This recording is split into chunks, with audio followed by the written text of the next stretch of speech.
in the making. It's the Edmonton Oilers back in the Stanley Cup Final, looking to complete a job that started really when Connor McDavid was selected first overall back in 2015. Let's get you a pregame meal ahead of puck drop on, well, the most exciting series in just about 2 decades. Now, Florida actually swept the season series against Edmonton, but in reality, how much does regular season game tape mean at this time of year anyway? I would suggest not much at all. So the biggest storyline heading into this playoffs, or rather this Stanley Cup Final, is the discipline factor. Florida's a big, bad team full of bullies. But we know that Edmonton's power play can bully you in a very different sense, and it has been to the tune of 37% overall in these playoffs. If Florida thinks that the physical game is where they're going to gain that advantage, I wonder how long it takes for them to get stung by Edmonton's power play and ultimately have to sort of curb some of that behavior. They've got plenty of participants like Matthew Tkachuk, who we know and certainly don't love. Sam Bennett's another former Calgary Flame. Bennett can change the game with a physical play at any moment, but not necessarily undisciplined, even in that last series against the New York Rangers. Just one minor penalty taken by Bennett.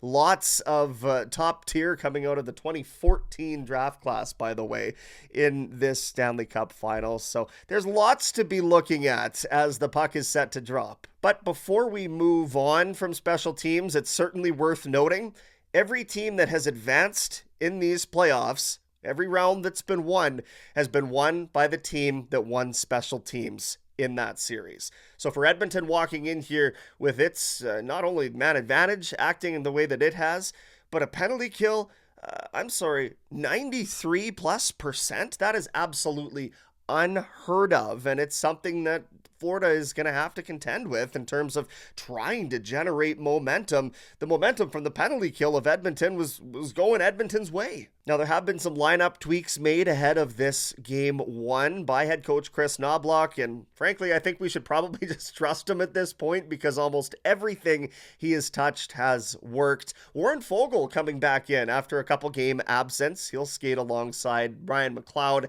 and Corey Perry on a fourth line that should provide Edmonton not only with a bit of grit, but between Foegele and McLeod, a nice forechecking presence as well. That's supposed to be the bread and butter of Florida, but just looking at how Knobloch has structured his 4 lines, it seems to me that Edmonton is going to be prioritizing that depth and a little bit of an ability to work against that forecheck of Florida with each one of Edmonton's forward lines, that is. Now, of course, we know the history between Matthew Tkachuk and Evander Kane. Kane didn't look especially healthy through the last couple of rounds of the playoffs, so to me, having this 6-day break in between games is probably benefiting him more so than anybody else, and especially when you factor in the presence Kane is going to need to be policing things out there. Even the likes of Nick Cousins, Carter Verhaeghe, I mean, you'll see when the puck drops. I know it's tough to catch the Florida games sometimes. They only play them twice a year,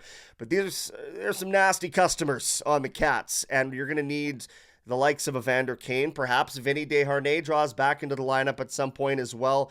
But this can all be mitigated by the strength of a power play, where if you're Florida, you can't afford to play undisciplined. And we now know for a fact that Edmonton can win hockey games in crunch time while they are not playing their best, or even within really an area code of their best hockey. It happened in the clinching game against Dallas. A couple power play goals was all they needed because Stuart Skinner slammed the door shut.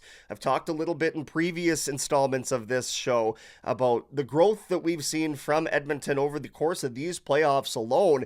And to me, I think what we've seen in Skinner going 6-2 since being pulled in that Vancouver series is a lot of that internal growth playing out within one player. And when that's your goaltender, you got to be feeling pretty good about things. Of course, Skinner now staring down a Vezina Trophy finalist and 35-year-old Sergei Bobrovsky.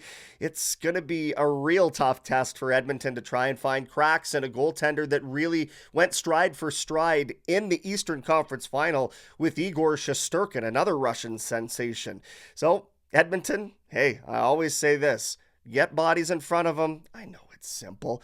get bodies in front of them, and shoot the bloody puck, cause some collateral damage, and you never know what might be laying there in the goal mouth. We'll wrap up with this. I mean, this is what we are, fans or journalists or whatever you categorize yourself. This is what we are here for. It has been 18 years since the Oilers have made an appearance in this very spot, and frankly, with the cast of characters they have and how long McDavid, Nugent-Hopkins, Draisaitl, Nurse have all been pulling on the rope to try and get to this very moment, I have a hard time seeing them squander it. My pick, Oilers in 6. What say you? We'll find out how it starts together. 6 o'clock start time for all the games, but especially Saturday night here on 6:30 Chat as well.